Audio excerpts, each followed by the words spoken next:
भूल जाइए वो साधारण पराठे। आज आपकी रसोई में बनने वाला है dhaba style super crispy multi layered lachha paratha और इसके साथ जुगलबंदी करेगी रेस्टोरेंट स्टाइल कढ़ाई शिमला मिर्च, प्याज और मलाईदार पनीर की ऐसी मसालेदार सब्जी जिसकी खुशबू पड़ोसियों को भी खींच लाएगी। और घर वालों का दिल जीतना है तो एक एक स्टेप को ध्यान से देखना। परफेक्ट और क्रिस्पी लच्छा पराठा बनाने का सबसे पहला और बड़ा सीक्रेट छुपा है इसके आटे में।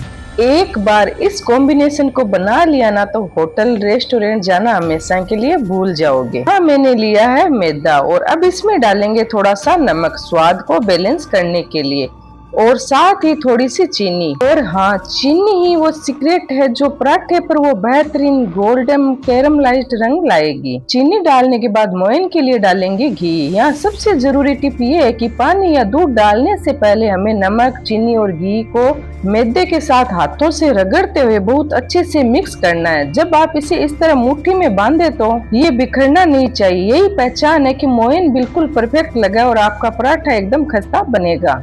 अब इसमें डालेंगे एक छोटी कटोरी दूध। ये दूध हमारे आटे को एक्स्ट्रा सॉफ्टनेस और मलाईदार टेक्सचर देगा तो हलवाई और बड़े बड़े ढाबे वाले अपने लच्छा पराठे में इस्तेमाल करते हैं। और अब बारी है नॉर्मल पानी की। पानी को थोड़ा थोड़ा करके डालेंगे और इसका एक न ज्यादा सख्त न ज्यादा मुलायम एकदम परफेक्ट लचीला और चिकना आटा गूंथ कर तैयार कर लेंगे। और जितना अच्छा आटा गूंथेंगे पराठे की परत उतनी ही खिलकर बाहर आएगी। दूध और थोड़े पानी के साथ हमने इस आटे को एकदम बढ़िया और चिकना गूंथ लिया। अब इसके ऊपर हम लगाएंगे थोड़ा सा घी या तेल ताकि इसके ऊपरी परत बिल्कुल भी सूखे नहीं और हमारा आटा एकदम मॉइस्ट रहे। और अब सबसे जरूरी काम, इस आटे को एक हल्के गीले सूती कपड़े से ढककर कम से कम 15 से 20 मिनट के लिए आराम पर छोड़ देंगे। ये रेस्ट देना बहुत जरूरी है क्योंकि इसी से मैदे का ग्लूटेन एक्टिव होगा और जब हम पराठे बेलेंगे तो वो खिंचेंगे नहीं और लेयर्स एकदम परफेक्ट खुलकर आएगी। जब तक आटा रेस्ट कर रहा है लाजवाब सब्जी की तैयारी कर लेते हैं। यहाँ मैंने लिया घर का बना एकदम ताजा और मलाईदार पनीर। अब इसे हम चाकू की मदद से बराबर चौकोर टुकड़ों में काट लेंगे। टुकड़ों का साइज ना तो बहुत ज्यादा छोटा रखना है और ना ही बहुत बड़ा, ताकि जब ये शिमला मिर्च और प्याज के साथ ग्रेवी में जाए तो हर एक बाइट में पनीर का असली स्वाद खुलकर आए। और शिमला मिर्च के बीज निकाल कर उसे इस तरह थोड़े बड़े और चौकोर टुकड़ों में यानी डाइस शेप में काट लेंगे। बहुत ज्यादा बारीक नहीं काटना है क्योंकि सब्जी में शिमला मिर्च का वो हल्का सा क्रंच और इसकी थिकनेस ग्रेवी के स्वाद को 2 गुना बनाती है। ग्रेवी को एकदम गाढ़ा बनाने के लिए टमाटरों को रफली काट कर इसे मिक्सी में बढ़िया सा पीस लेंगे। अब आता है इस सब्जी का सबसे बेहतरीन पार्ट। कढ़ाई में थोड़ा सा तेल गरम करके हम पनीर, शिमला मिर्च और प्याज की कतरनों को एक साथ डाल देंगे। इन्हें हमें बहुत ज्यादा नहीं पकाना है, बस हाई फ्लेम पर सिर्फ 2 मिनट के लिए हल्का सा अलट पलट कर फ्राई कर लेंगे। इससे होगा ये कि शिमला मिर्च और प्याज का वो क्रंची ढाबा स्टाइल बाइट बना रहेगा। अब इस स्टेज पर हम इसमें डालेंगे असली स्वाद का तड़का। इसमें जाएगा थोड़ा सा नमक, चटपटी लाल मिर्च का पाउडर और सीक्रेट इंग्रेडिएंट यानी थोड़ी सी कूटी हुई काली मिर्च का पाउडर। अब इन मसालों के साथ हम सब्जियां और पनीर को थोड़ा सा भून लेंगे। इससे मसालों का तीखा और चटपटा फ्लेवर पनीर और शिमला मिर्च के अंदर तक अच्छे से समा जाएगा, जिससे हर एक बाइट में आपको बेमिसाल स्वाद मिलेगा। में तेल गरम करके इसमें डालेंगे जीरा और फ्रेश अदरक लहसुन का पेस्ट और अब इसमें डालेंगे थोड़ा सा हल्दी पाउडर और तैयार की हुई टमाटर की प्यूरी।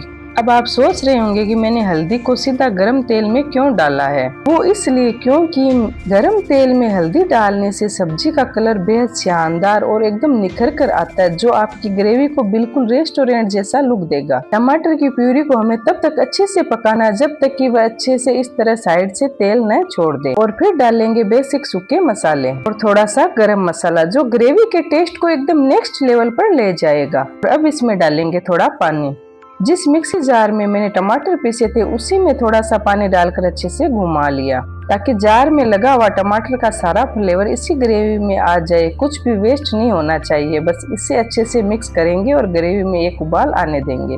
जैसे ही ग्रेवी में बढ़िया उबाल आ जाए तब हम इसमें डाल देंगे हमारे पहले से फ्राई करके रखी हुई शिमला मिर्च, प्याज और पनीर। कढ़ाई में जाते जब ये मसालेदार पनीर और क्रंची सब्जियां इस गाढ़ी मखमली ग्रेवी के साथ घुलेगी मिलेगी।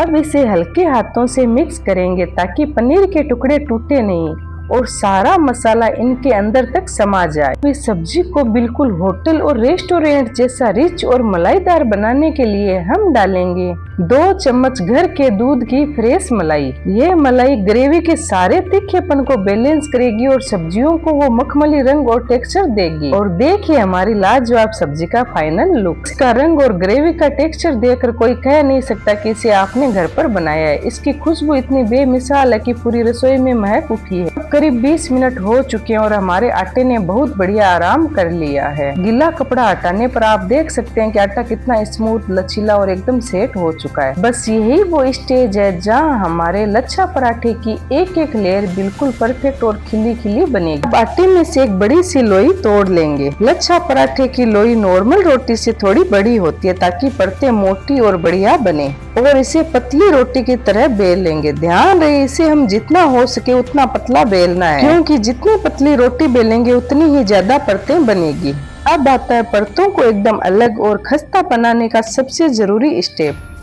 बेली हुई रोटी के ऊपर हम डालेंगे 1 छोटा चम्मच घी और इसे कोने कोने तक अच्छे से फैला लें। इसके ऊपर हम छिड़केंगे थोड़ी सी चिली फ्लेक्स और हरा धनिया, जो हमारे लच्छे पराठे को एक बहुत ही खूबसूरत और फ्रेश लुक देगी। साथ ही जब पराठा सिककर तैयार होगा ना, तो इसकी लेयर्स के बीच में ये हरे धनिया और लाल मिर्च का कॉम्बिनेशन देखने में बिल्कुल मार्केट जैसा और बेहद अट्रैक्टिव लगेगा। रोटी को एक तरफ से उठाकर हमें इस तरह आगे और पीछे की तरफ ओवरलैप करते जाना है, बिल्कुल वैसे ही जैसे बचपन में हम कागज का पंखा बनाते थे। जितने आराम से और फिनिशिंग के साथ आप ये प्लेट्स बनाएंगे, पराठे की एक एक लेयर सीखने के बाद उतनी ही शानदार खिलकर अलग हो। रोटी को पूरी तरह फोल्ड करने के बाद अब हम इस तैयार पट्टी को दोनों किनारों से पकड़कर हल्के हाथों से थोड़ा सा आगे की तरफ खींचना है। ऐसा करने से जो परतें एक दूसरे से के ऊपर आई है वो थोड़ी पतली और लंबी हो जाएगी, जिससे पराठे की परतों की संख्या सीधी 2 गुनी हो जाएगी। पट्टी को रोल करके पेड़ा बनाने के बाद अब बारी आती है इसे फाइनल बेलने की। यहाँ सबसे बड़ी सावधानी ये रखनी है कि बेलन को बहुत ज्यादा दबाकर या जोर से नहीं चलाना है। अगर आप ज्यादा प्रेशर लगाएगी तो सारी परतें आपस में चिपक जाएगी और सिकने के बाद खुलेगी नहीं। देखिए बेलते समय ही इसकी लेयर्स अभी से साफ नजर आ रही है। अब गरम तवे पर इस बेले हुए लच्छे पराठे को डालेंगे। आंच को मीडियम रखना है। पराठा एक तरफ से हल्का सिक जाए तुरंत उसे दूसरी तरफ पलट देंगे। अभी हमें घी या तेल नहीं लगाना, पहले पराठे को दोनों तरफ से बिना घी के हल्का सा सेकना बहुत जरूरी है। कपड़े से पराठे को चारों तरफ से हल्के हाथ से दबाते हुए सेकिए। ऐसा करने से पराठा अंदर तक बहुत अच्छे से सिकता है। पराठे पर लगाएंगे ढेर सारा देसी घी। दोनों तरफ से तब तक सेकना है जब तक ये एकदम क्रिस्पी ना हो जाए। और ये लीजिए तैयार है हमारा super crispy multi layered lachha paratha और होटल जैसी मलाईदार शिमला मिर्च पनीर की लाजवाब सब्जी। इसे बनाइए और घर बैठे रेस्टोरेंट का मजा लीजिए। अगर रेसिपी अच्छी लगी हो तो वीडियो को लाइक, शेयर और चैनल को सब्सक्राइब करना बिल्कुल मत भूलना।